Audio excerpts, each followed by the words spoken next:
very, very empowering knowing that if you want to produce money,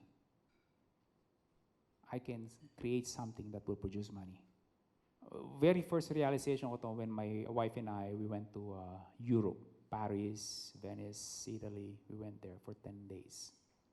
And I want it to be really best trip ever. Gusto ko po pa nagpunta ko doon, I'm not worrying if I can afford to eat in that restaurant. Yun yung isip ko. I want it really special. I don't want to worry about money. Now, mind you, when I say that, hindi naman ibig sabihin lagi kami nasa 5-star hotel and all those things.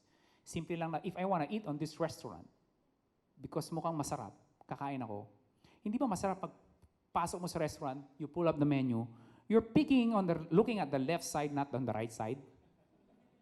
Di ba? Pero what we normally do, get a menu, tingin ka muna sa kanan. Saan yung pinakamura? Ano to? Tubig? No. Look on the left. What do you want? Okay. Now you know. Wait, before you go, do not forget to click that red subscribe button below. I appreciate it. Thank you for watching.